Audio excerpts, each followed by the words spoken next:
The fluorescent lights in the children's ward flickered slightly as Lisa checked on her last patient of the day. It was nearly 8 p.m., and her 12-hour shift at downtown General Hospital was finally coming to an end. The 7-year-old boy in Abe, room 304, had been asking for his mother all afternoon, and Lisa had spent extra time reading him stories until he fell asleep peacefully. Lisa had been working as a pediatric nurse for 3 years now, and despite the long hours and emotional challenges, she couldn't imagine doing anything else. There was something magical about seeing a sick child smile again, about being the gentle voice that calmed their fears when everything felt scary and uncertain. Her colleagues often joked that she had a special gift with kids, but Lisa simply believed in treating every child as if they were her own family.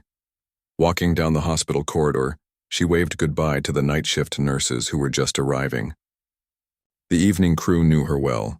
Lisa was the nurse who always stayed a little longer, who never seemed to mind when parents needed extra reassurance, who brought her own books from home when the hospital's collection ran thin. Her supervisor had mentioned several times that Lisa had real potential for advancement, maybe even pursuing her master's degree someday. But right now that felt like an impossible dream, given her student loans and tight budget. The elevator descended slowly to the parking garage, and Lisa felt the familiar weight of exhaustion settling into her shoulders. It had been a particularly challenging day. A 5-year-old girl had come in with severe burns from a kitchen accident, and Lisa had spent hours helping the medical team treat her wounds while also comforting the child's terrified parents. Moments like these reminded her why she had chosen nursing, not for the pay, which was modest, or the easy schedule, which definitely didn't exist, but for the chance to make a real difference when people needed help most. The parking garage was dimly lit and mostly empty at this hour. Lisa's old Honda was parked on the 3rd level, in the same spot she used every day. The car was nearly 10 years old and had over 150,000 miles on it, but it was reliable and got her to work and back home to her small apartment. She had been saving money for months, hoping to eventually buy something newer, but every time she got close to having enough, some unexpected expense would come up. As she walked across the concrete floor, her soft-soled nursing shoes making barely any sound, Lisa was thinking about tomorrow's schedule. She had picked up an extra shift to help cover for a colleague who was sick, which meant another long day ahead. But the overtime pay would help her make this month's student loan payment, so she couldn't really complain. That's when she heard the voices. At first, it was just a murmur echoing off the concrete walls, and Lisa almost ignored it. People talked in parking garages all the time. Maybe someone was on a phone call or saying goodbye to a visitor. But as she got closer to her car, the voices became clearer, and the tone made her stop walking. 2 men were having what sounded like a very heated argument near a dark sedan about 30 feet away. One voice was raised, angry, demanding something.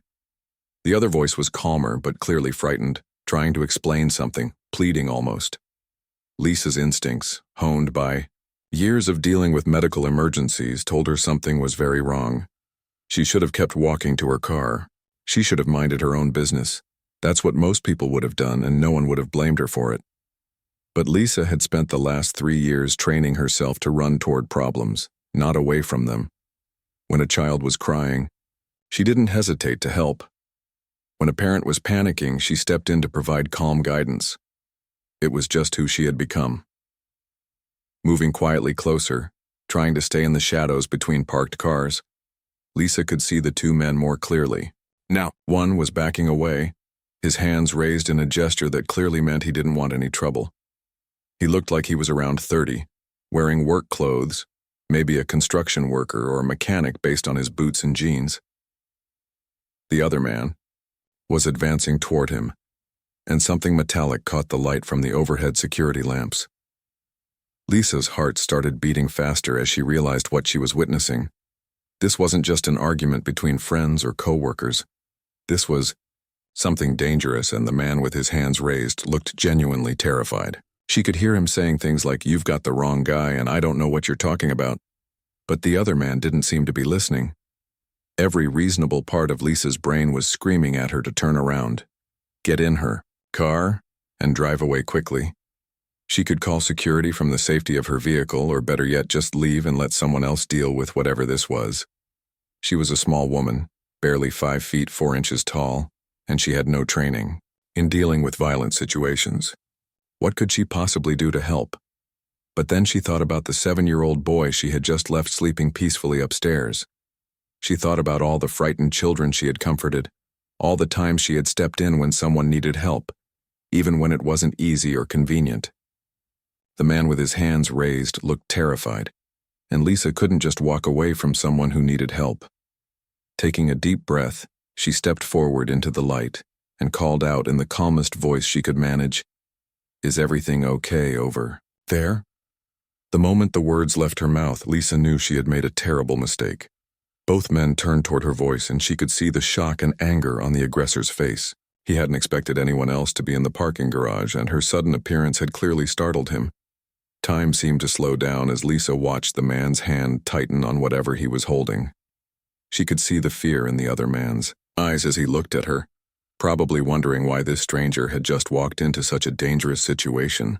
The overhead lights cast long shadows across the concrete floor, and Lisa could hear her own heartbeat pounding in her ears. She realized in that instant that her simple question had changed everything. What had been a confrontation between two men had now become something much more complicated and dangerous. The aggressor was no longer just focused on his original target. He was looking at Lisa like she was a threat that needed to be dealt with. Later, people would ask Lisa why she had gotten involved. Why hadn't she just minded her own business? Why had she risked her own safety for a complete stranger? But in that moment, standing in the dimly lit parking garage with her nursing bag still hanging from her shoulder, Lisa wasn't thinking about risk or safety or smart decisions. She was thinking about a fundamental truth that had guided her entire career in nursing. When someone needs help, you help them. It doesn't matter if they're a stranger. It doesn't matter if it's inconvenient. It doesn't matter if it might cost you something. You help because that's what decent people do for each other. What happened next would change everything, not just for Lisa, but for everyone involved in that chance encounter in a hospital parking garage on an ordinary Tuesday evening in March. The silence that followed Lisa's question felt like it lasted forever, though it was probably only a few seconds. She watched as the angry man slowly turned toward her, his face twisted with surprise and rage.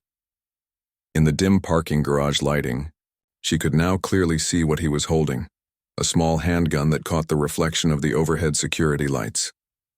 Lisa's medical training had taught her to stay calm in emergencies, but nothing had prepared her for this moment. Her hands started trembling slightly, and she could feel her heart racing so fast it seemed like it might burst out of her chest. Every instinct was telling her to run, to scream, to do anything except stand there in the open where this dangerous man could see her. The man with his hands raised, the one who had been backing away, looked at Lisa with wide, terrified eyes. She could see him silently pleading with her to leave, to get away from this situation before it got worse. His clothes were dirty, suggesting he had just finished a long day of manual labor, probably just trying to get home to his family like she was. Now he was trapped in this nightmare, and Lisa had accidentally walked right into it with him. "Who are you?" the armed man demanded, his voice shaking with anger and adrenaline. "This isn't your business, lady. Just walk away and pretend you didn't see anything." Lisa's throat felt dry as she tried to speak. She was a nurse trained to help people, but she had no idea how to handle a situation like this. All her experience was with medical emergencies, with scared children and worried parents, not with dangerous men holding weapons in dark parking garages. I was just leaving work," she managed to say, her voice much quieter than she intended. "I didn't mean to interrupt anything. Maybe we can all just calm down and talk about whatever the problem is." Even as the words came out of her mouth, Lisa realized how naive they sounded. This wasn't the kind of situation that could be solved. With calm conversation and understanding, the man with the gun was clearly beyond reasoning, his eyes darting back and forth between Lisa and his original target like a cornered animal looking for a way out. The worker in the dirty clothes took a small step backward, trying to create more distance, but the gunman immediately noticed and swung the weapon back toward him. "Don't you move," he shouted. I told you what happens to people who mess with my business. You thought you could just walk away after what you did? I keep telling you, you've got the wrong person, the worker pleaded, his voice breaking with fear. I don't know what you're talking about. I've never seen you before in my life. Please, I have kids at home. My wife is expecting me for dinner. Lisa could hear the desperation in his voice, and it reminded her of the parents she dealt with at the hospital when their children were seriously ill. That same raw fear, that same helpless terror of losing everything that mattered. It was a sound she had heard too many times, and it always broke her heart. But this was different. In the hospital, she could do something to help. She could provide medical care, offer comfort, call for backup from doctors and specialists. Here in this parking garage, she was just a small woman with a nursing bag, watching two strangers in what might be the last moments of someone's life. The gunman was getting more agitated by the second, clearly frustrated that his simple plan had become complicated by Lisa's unexpected presence. He kept looking toward the garage entrance, probably worried that more people might show up or that security guards might come by on their rounds. This is taking too long, he muttered, more to himself than to anyone else. I need to finish this and get out of here.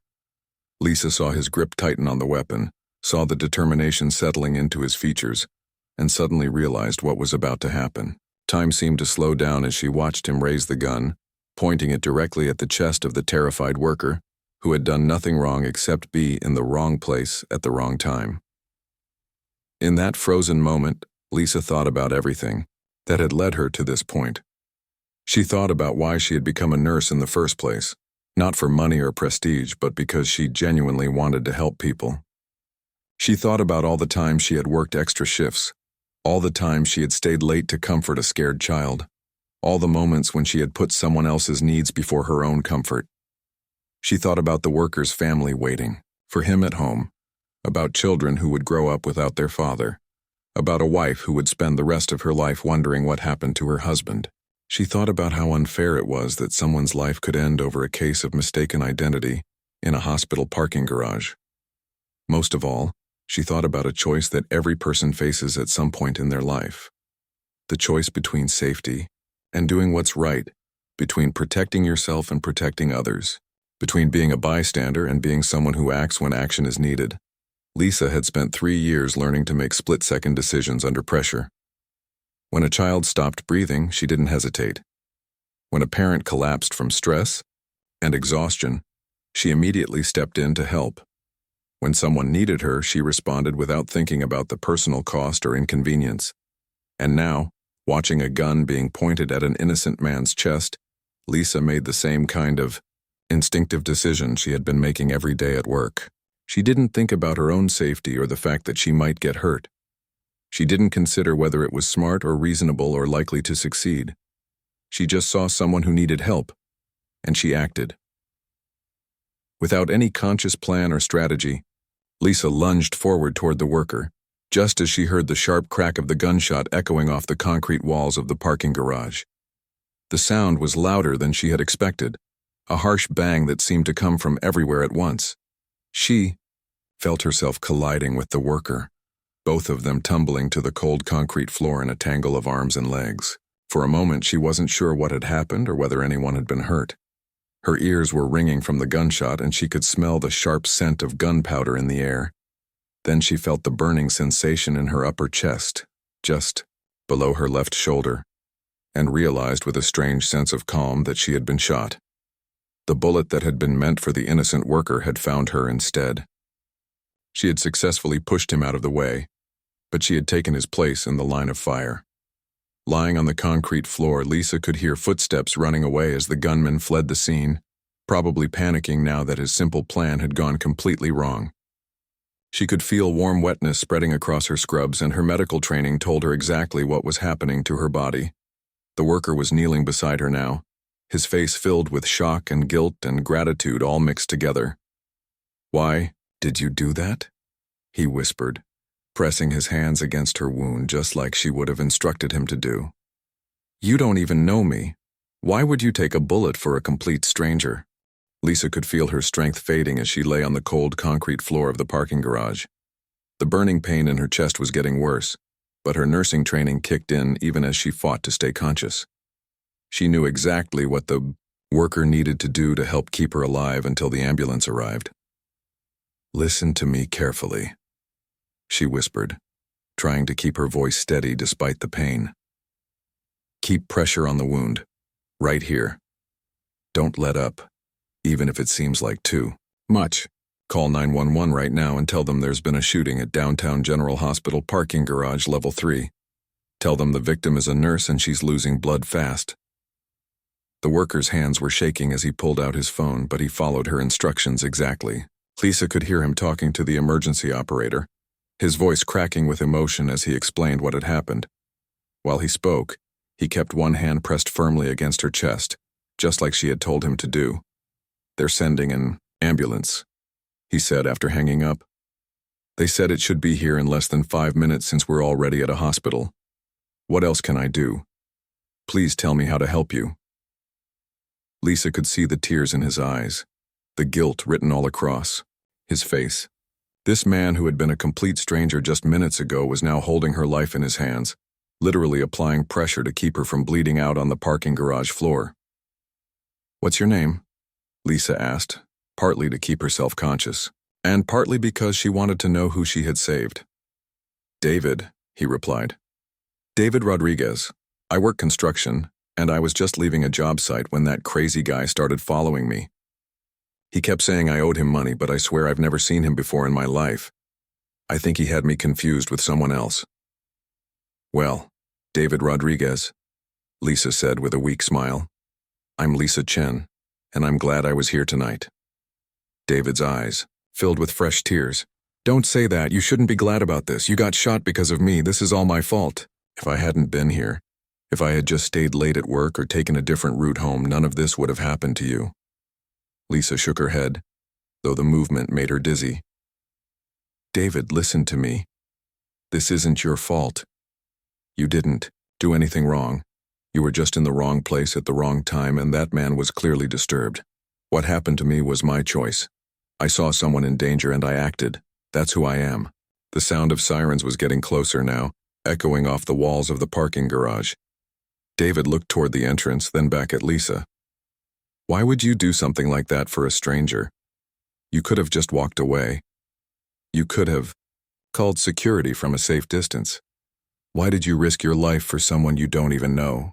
It was a question Lisa had been asking herself too, even as she lay there fighting to stay conscious. Why had she gotten involved? Why hadn't she just minded her own business like most people would have done? "I'm a pediatric nurse," she said, quietly. "Every day at work I take care of children who are scared and hurt and need someone to protect them. Their parents trust me to keep their kids safe, even when it's difficult or dangerous or emotionally exhausting. I guess somewhere along the way that became part of who I am. When I see someone who needs help, I can't just walk away." The ambulance arrived with a screech of tires and flashing lights. Lisa could hear paramedics running across the concrete, their heavy equipment bags bouncing as they rushed toward where she and David were huddled on the ground. "Over here," David called out, waving his free hand while keeping pressure on Lisa's wound with the other. "She's been shot and she's losing a lot of blood. She's a nurse and she's been telling me what to do to help her." The paramedics immediately took over, their trained hands moving quickly to assess Lisa's condition and prepare her for transport. One of them, a woman about Lisa's age, looked familiar. "Lisa? Oh my God, it's Lisa Chen from the children's ward," the paramedic said to her partner. "I know her. She's one of the best nurses in the hospital. What happened here?" David quickly explained the situation while the paramedics worked on Lisa. They started an IV, applied proper bandages to her wound, and got her ready to move onto a stretcher. Throughout the process, Lisa drifted in and out of consciousness, but she could hear David's voice nearby, refusing to leave until he knew she was going to be okay. "Sir, are you family?" one of the paramedics asked David as they prepared to load Lisa into the ambulance. "No," David replied, "but she saved my life. That bullet was meant for me and she jumped in front of it. I'm not leaving her side until I know she's going to survive this." The ride to the emergency room was a blur of Medical equipment, radio chatter, and the concerned voices of the paramedic team. Lisa was aware enough to know that her condition was serious but not immediately life-threatening, thanks to David's quick action in applying pressure to the wound and calling for help right away. When they arrived at the hospital, Lisa was rushed into the same emergency room where she had brought countless young patients over the years. The irony wasn't lost on her that she was now on the other side of the medical equation, being the one who needed help instead of the one providing it. Dr. Patricia Williams, the head of trauma surgery, took one look at Lisa and immediately called for an operating room to be prepared. Lisa had worked with Dr. Williams many times when children from the pediatric ward needed emergency surgery, and seeing a familiar face was both comforting and surreal. "Lisa, can you hear me?" Dr. Williams asked as they wheeled her toward the elevator. "You're going to be fine. The bullet missed your heart, but we need to get you into surgery right away to repair the damage and stop the bleeding. You're in good hands." As they entered the elevator, Lisa could see David in the emergency room waiting area, pacing back and forth with his cell phone pressed to his ear. He was talking to someone, probably his wife, telling her what had happened and why he was going to be late coming home from work. Lisa thought about David's family, waiting for him at home, completely unaware of how close they had come to losing him tonight. She thought about his children, who would get to see their father again because a stranger had made a split-second decision to help. She thought about his wife, who would get to hug her husband one more time because someone had been willing to step in when it mattered most. The elevator doors closed, and Lisa was wheeled into surgery, still thinking about the ripple effects of what had happened in that parking garage. She had no idea that her story was just beginning, or that her act of courage would soon touch the lives of people she had never met in ways she could never have imagined. 24 hours after the shooting, Lisa slowly opened her eyes to find herself in a hospital room that looked nothing like the sterile, plain rooms she was used to seeing. Colorful balloons were tied to every available surface. Flower arrangements covered both bedside tables, and cards were scattered across the windowsill. For a moment, she thought she might be dreaming or hallucinating from the pain medication. Her mother was sitting in the chair beside her bed, holding her hand gently. Mrs. Chen had been crying. Lisa could tell from her red, puffy eyes, but now she was smiling with relief as she watched her daughter wake up. "Oh, sweetheart," her mother whispered, squeezing Lisa's hand. "I was so scared. When the hospital called me last night, I thought I might lose you. The doctors said you were very lucky. A few inches to the right and that bullet would have hit your heart." Lisa tried to speak, but her throat was dry and scratchy from the breathing tube they had used during surgery. Her mother quickly reached for a cup of water with a straw, helping Lisa take small sips until she could finally talk. "How long was I asleep?" Lisa asked, her voice barely above a whisper. "About 18 hours, her mother replied. "You came out of surgery around midnight, but the doctors said you needed rest to recover from the trauma. David, that's the man you saved. He's been here the whole time. He only left about an hour ago to go home and shower, but he said he'd be back." Lisa looked around the room again, still amazed by all the flowers and cards. Where did all this come from? Her mother's face lit up with a mixture of pride and amazement. "Lisa, you have no idea what's been happening since last night. Your story has been all over the local news. People have been calling the hospital all day, asking how they can help, wanting to send flowers, asking if you need anything. The nurses, station looks like a flower shop." Before Lisa could fully process what her mother was telling her, there was a gentle knock on the door. David Rodriguez walked in, looking tired but relieved to see Lisa awake. He was carrying a small bouquet of daisies and had a nervous expression on his face. "Hi," he said simply, standing awkwardly near the door. "I hope it's okay that I came back. I wanted to see how you were doing." "Of course it's okay," Lisa said, managing a small smile. "How are you? Are you hurt at all?" David shook his head, his eyes filling with tears. "I'm fine. Completely fine, thanks to you.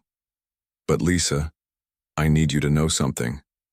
What you did last night, it changed everything for me. When I went home and told my wife what happened, we both just sat there and cried. We couldn't believe that a complete stranger would risk her life to save mine. He pulled up a chair and sat down, still holding the flowers. I have 2 kids, a boy who's 8 and a girl who's 5. When I think about what would have happened, if you hadn't been there, if you hadn't stepped in, my children would have grown up without their father. My wife would be planning a funeral right now instead of visiting you in the hospital. Lisa felt tears in her own eyes as she listened to David talk about his family. This was exactly why she had acted without thinking, because somewhere in the back of her mind she had imagined children losing their parent and a family being destroyed by senseless violence. "You don't need to thank me," Lisa said. "I just did what felt right in the moment." "But that's exactly the point," David replied. "Most people wouldn't have done what felt right. Most people would have protected themselves first. You saw a stranger in danger, and you didn't hesitate to help, even though it could have cost you everything." Mrs. Chen had been listening quietly, but now she spoke up. "Lisa, there's something else you need to know.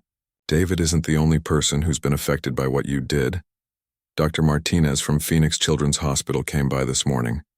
He wants to talk to you when you're feeling better." Lisa looked confused.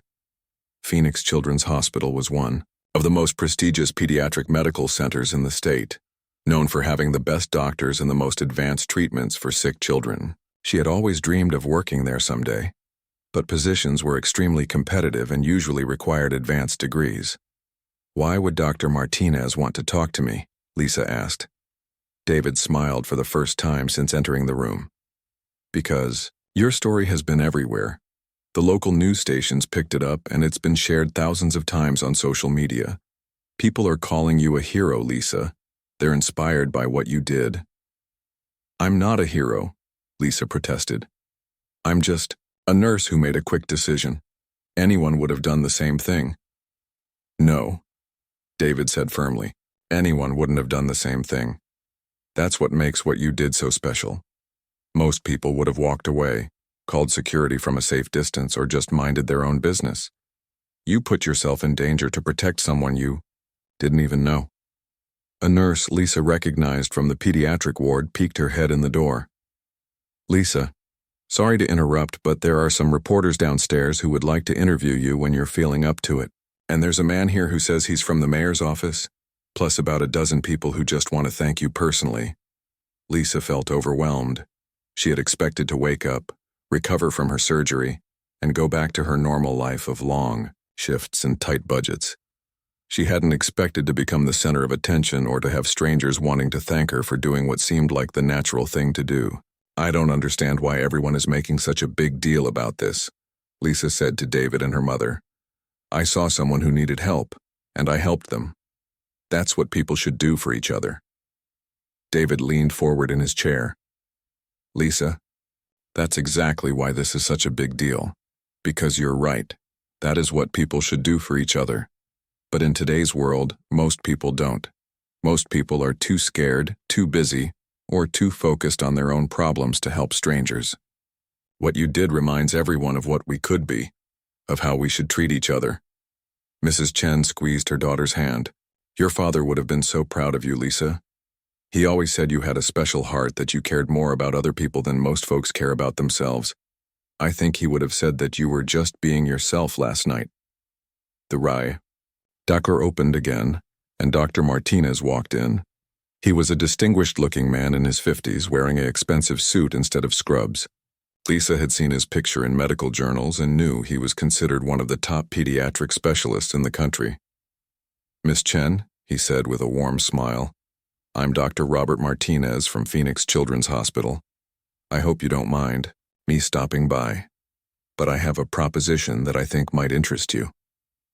Your colleagues here have told me wonderful things about your work with children, and after seeing what you did last night, I believe you're exactly the kind of person we need on our team." Dr. Martinez pulled up a chair next to Lisa's hospital bed, his kind eyes focused intently on her face.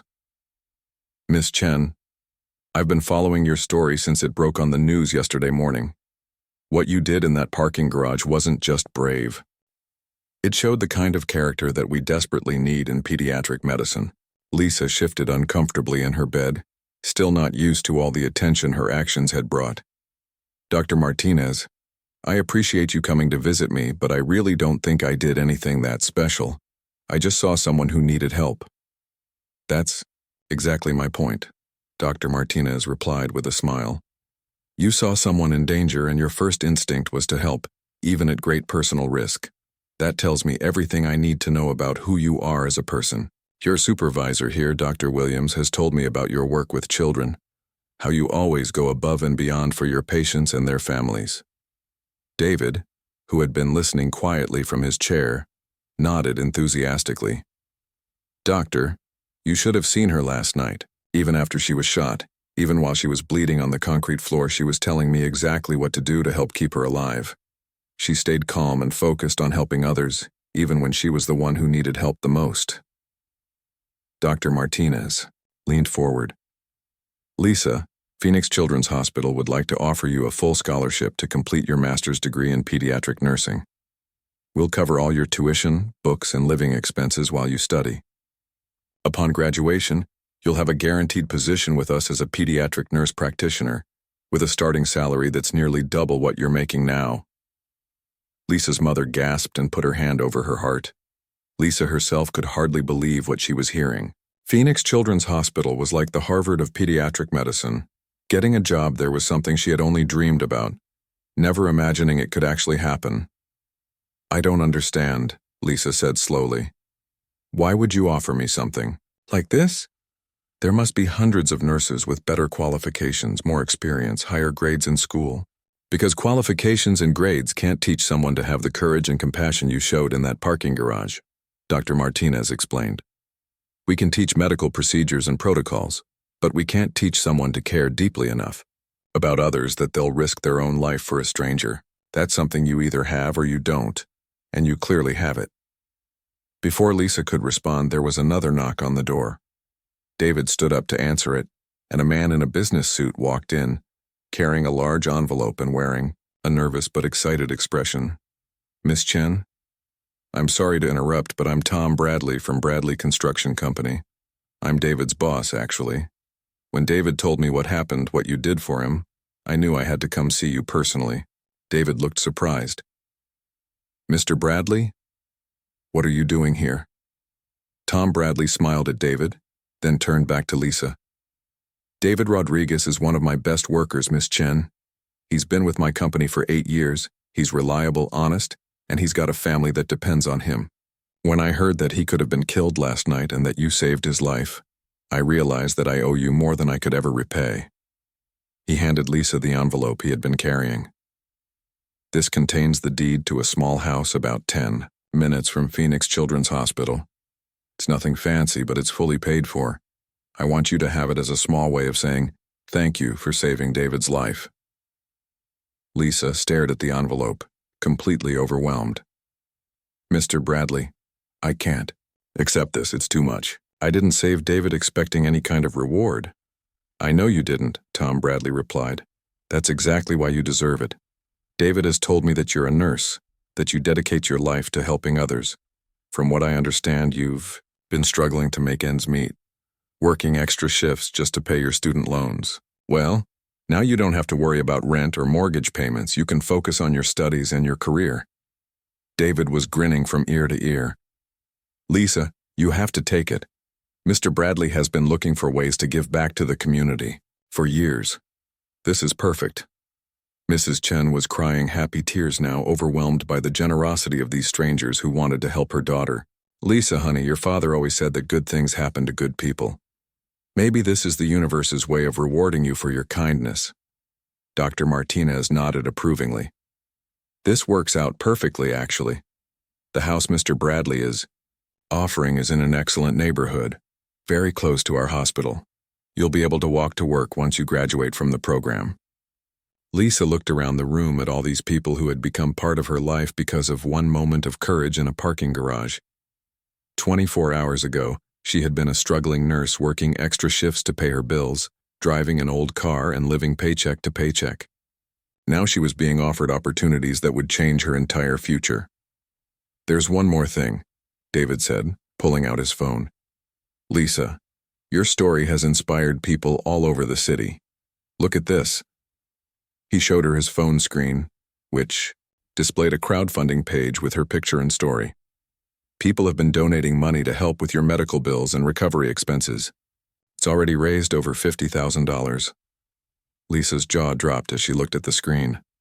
Hundreds of comments from strangers filled the page, all of them expressing gratitude for her courage and hoping for her quick recovery.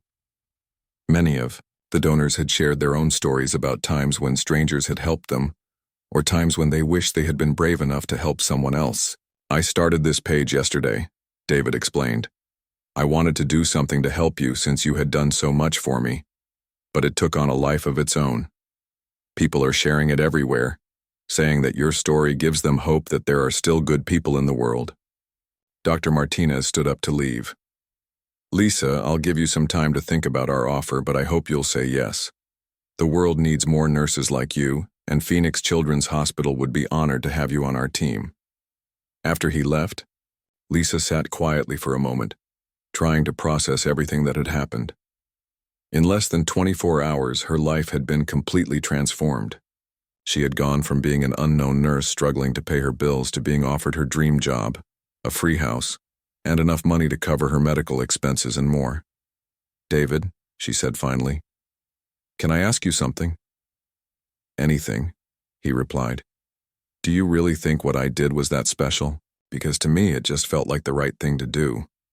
I saw someone in trouble and I helped. That's what people should do for each other." David smiled and took her hand. "Lisa, that's exactly what makes you special. You think helping others is just normal, just what people should do. But the truth is, most people don't help when it's difficult or dangerous. Most people protect themselves first. You're different, and that difference saved my life." As Lisa looked around her hospital room filled with flowers from strangers, holding an envelope containing the deed to a house she never could have afforded, and thinking about the scholarship that would let her achieve her dreams, she realized that sometimes one moment of courage can change everything, not just for the person you help, but for yourself as well.